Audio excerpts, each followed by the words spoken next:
어, 안녕하세요. 며칠 전에 저쪽에 삼보일배 오채투지로 새만금에서부터 서울까지 참 그야말로 고행이죠.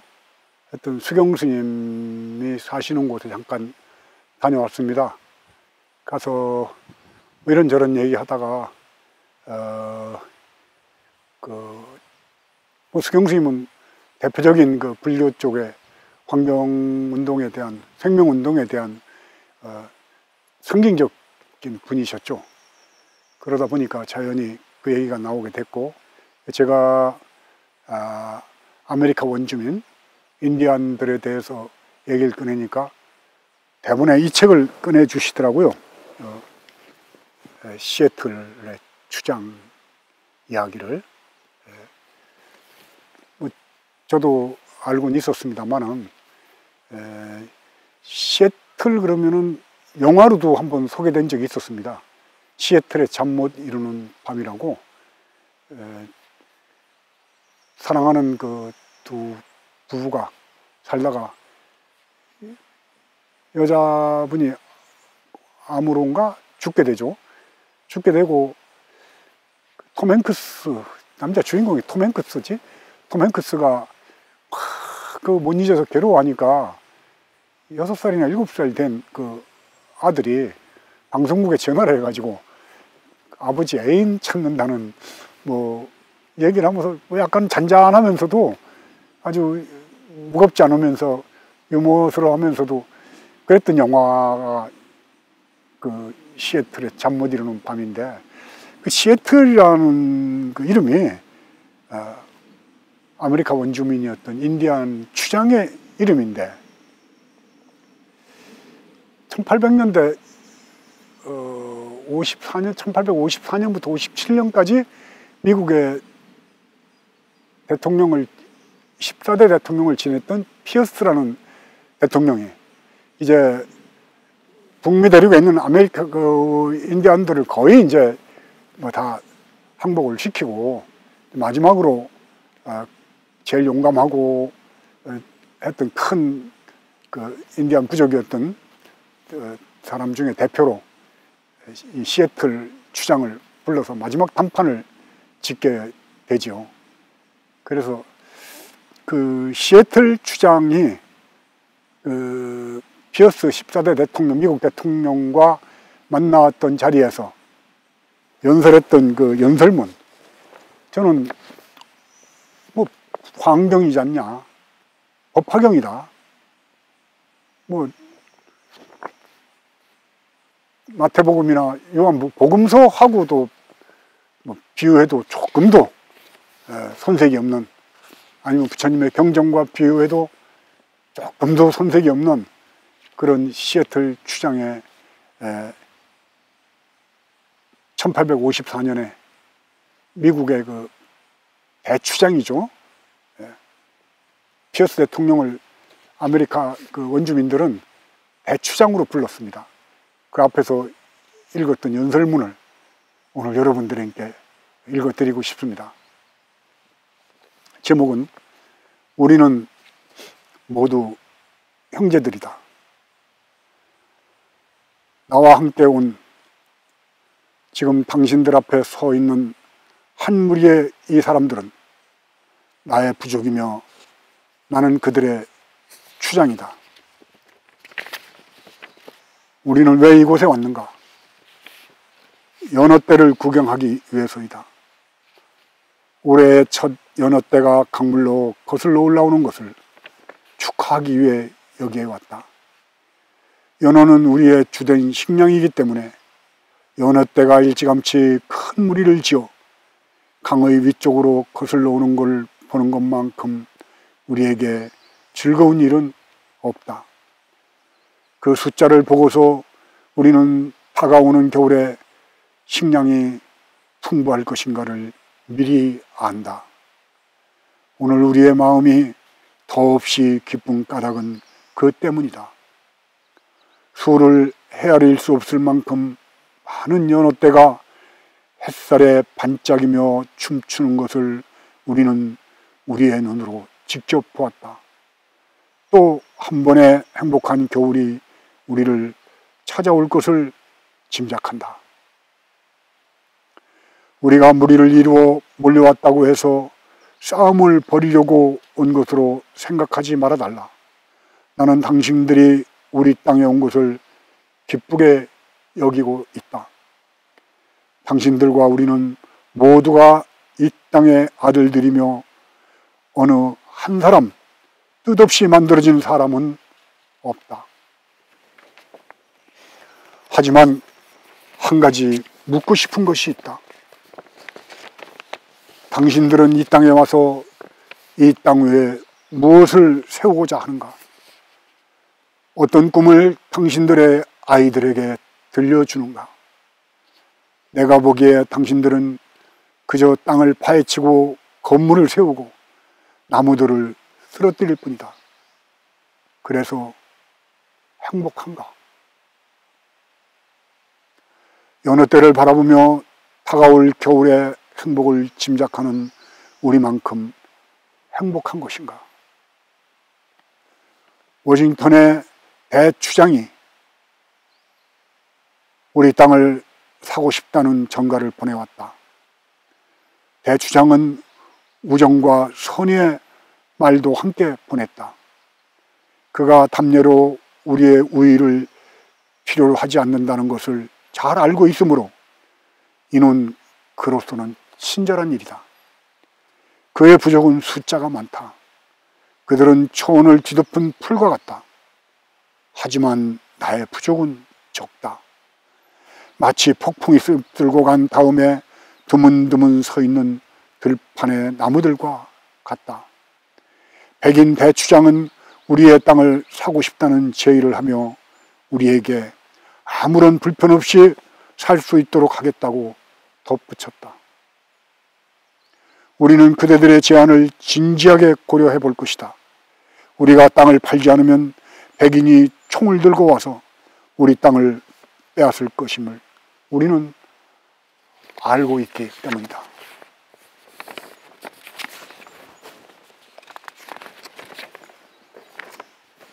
그대들은 어떻게 저 하늘이나 땅의 온기를 사고 팔 수 있는가? 우리로서는 이상한 생각이다. 공기의 신선함과 반짝이는 물은 우리가 소유하고 있지도 않은데 어떻게 그것을 팔 수 있단 말인가? 우리에게 이 땅의 모든 부분이 다 거룩하다. 빛나는 솔잎, 모래 언덕, 어두운 숲속의 안개, 맑게 노래하는 온갖 벌레들, 이 모두가 우리의 삶과 경험 속에서는 신성한 것들이다. 나무 속에 흐르는 수액은 우리들 황색인의 기억을 실어나른다. 백인은 죽어서 별들 사이를 거닐 적에 그들이 태어난 곳을 잊어버리지만 우리는 죽어서도 이 아름다운 땅을 결코 잊지 못하는 것은 이곳이 바로 우리 황색인들에게는 어머니이기 때문이다. 우리는 땅의 한 부분이고 땅은 우리의 한 부분이다. 향기로운 꽃은 우리의 형제 자매이다. 사슴, 말, 큰 독수리, 이들은 우리의 형제들이다. 바위산 꼭대기 풀잎의 수액, 조랑말과 인간의 체온, 모두가 한 가족이다. 워싱턴은 대추장이 우리 땅을 사고 싶다는 전가를 보내온 것은 곧 우리의 아버지가 되고 우리는 그의 자식이 되는 것이다. 그러나 땅을 사겠다는 그대들의 제안을 잘 고려해 보겠지만 우리에게 있어 이 땅은 거룩한 것이기에 그것은 쉬운 일이 아니다. 겨울과 강을 흐르는 이 반짝이는 물은 그저 물이 아니라 우리 조상들의 피다. 만약에 우리가 이 땅을 팔 경우에는 이 땅이 거룩한 것이라는 걸 기억해달라. 거룩할 뿐만 아니라 호수의 맑은 물속에 비친 신령스러운 모습들 하나하나가 우리네 삶의 일들과 기억들을 이야기해주고 있음을 아이들에게 가르쳐야 한다. 물결의 속삭임은 우리 아버지의 아버지가 내는 소리이다. 강은 우리의 형제이고 우리의 목마름을 풀어준다. 나룻배를 날라주고 자식들을 길러준다. 만약 우리가 땅을 팔게 되면 저 강들이 우리와 그대들의 형제임을 잊지 않고 아이들에게 가르쳐야 한다. 그리고 이제부터는 형제들에게 하듯 강에게도 친절을 베풀어야 할 것이다. 아침 햇살 앞에서 산 앙대가 달아나듯이 황색이는 백인 앞에서 언제나 뒤로 물러났지만 우리 조상들의 유골은 신성한 것이고 그들의 무덤은 거룩한 땅이다.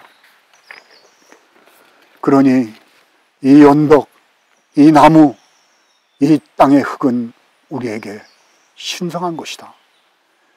백인은 우리의 방식을 이해하지 못한다는 것을 우리는 알고 있다. 백인에게는 땅의 한 부분이 다른 부분과 똑같다. 그는 한밤중에 와서는 필요한 것을 빼앗아가는 이방인이기 때문이다. 땅은 그들에게 형제가 아니라 적이며 그것을 다 정복했을 때 그는 또 다른 곳을 향해 나아간다. 백인은 거리낌 없이 아버지의 무덤을 내팽개치는가 하면 아이들에게서 땅을 빼앗고도 개의치 않는다. 아버지의 무덤과 아이들의 타고난 권리는 잊혀지고 만다. 백인은 어머니인 대지와 형제인 저 하늘을 마치 양이나 목걸이처럼 사거나 팔고 빼앗을 수 있는 것으로 대한다.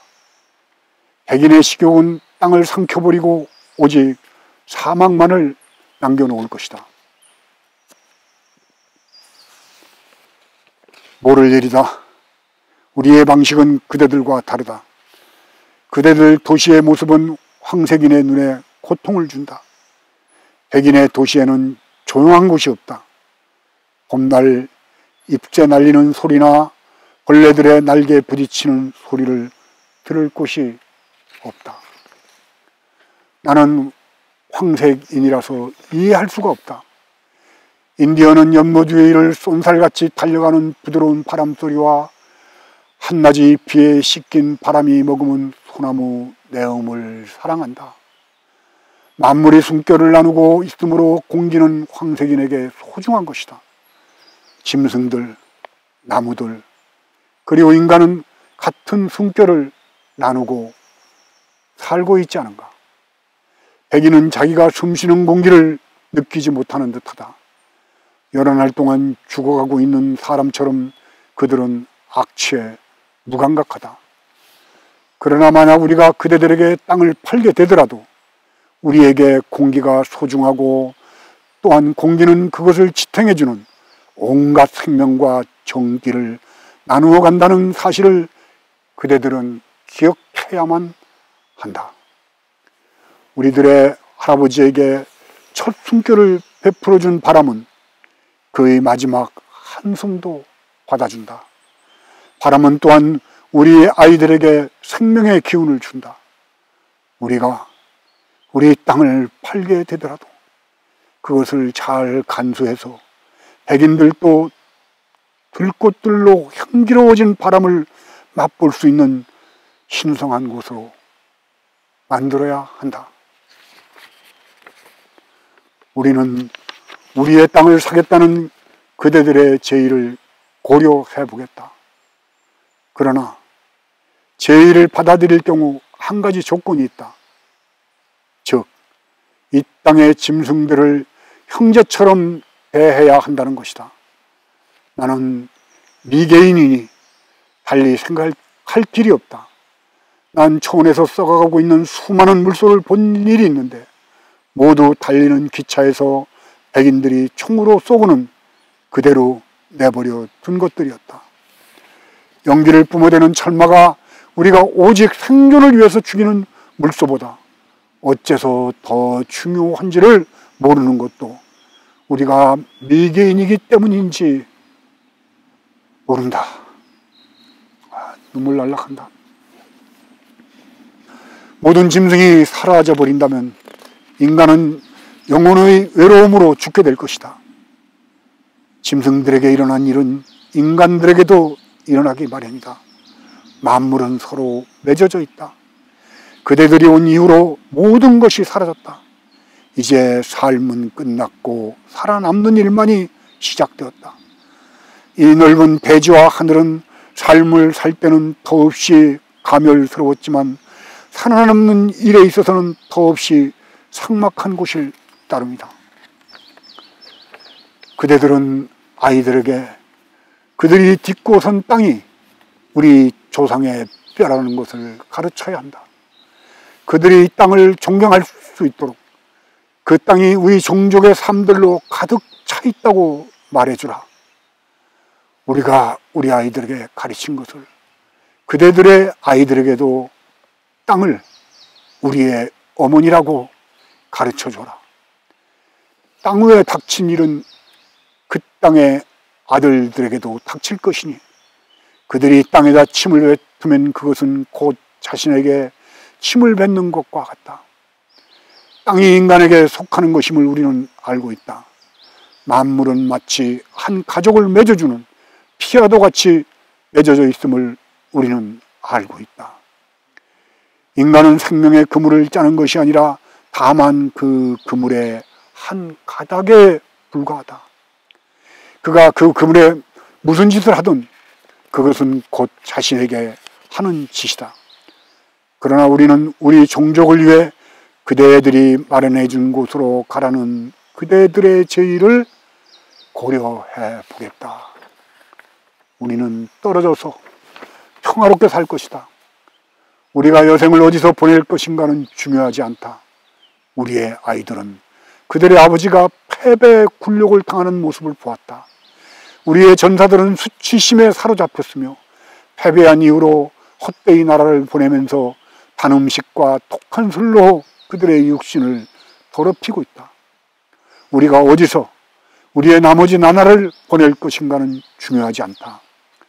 그렇게 많은 날도 남아있지 않다. 몇 시간 혹은 몇 번의 겨울이 더 지나가면 언젠가 이 땅에 살았거나 숲속에서 조그맣게 무리지어 지금도 살고 있는 위대한 부족의 자식들 중에 그 누구도 살아남아서 한때 그대들만큼이나 힘세고 희망에 넘쳤던 사람들의 무덤을 슬퍼해 줄 수도 없는 것이다. 그러나 내가 왜 우리 부족의 열망을 슬퍼해야 하는가? 부족은 인간들로 이루어져 있을 뿐 그 이상은 아니다. 인간들은 바다의 파도처럼 왔다가 돌아가는 것이다.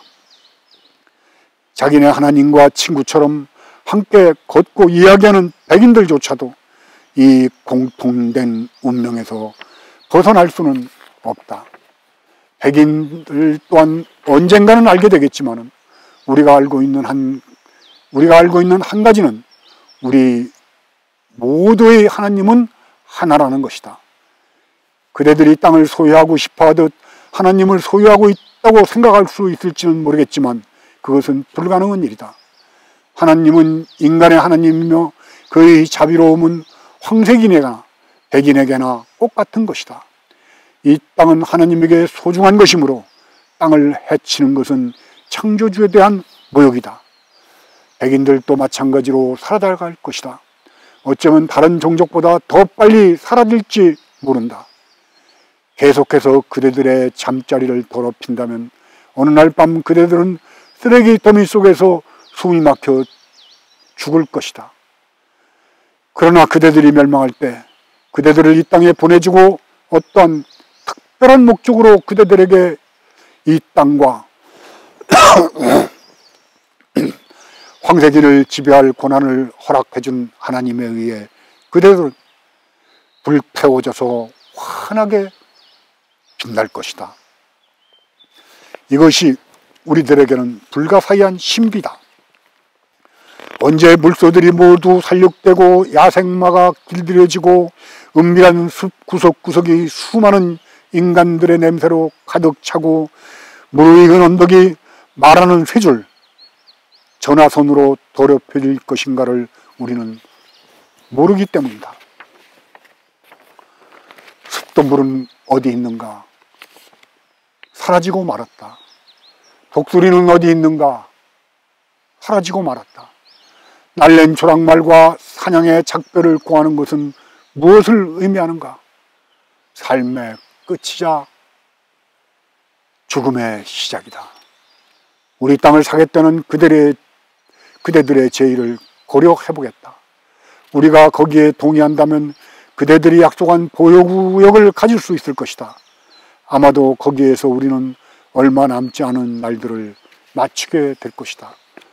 마지막 황생인이 이 땅에서 사라지고 그대들이 다만 초원을 가로질러 흐르는 구름의 그림자처럼 희미하게 기억될 때라도 산기슭과 숲들은 여전히 내 백성의 영혼을 간직하고 있을 것이다.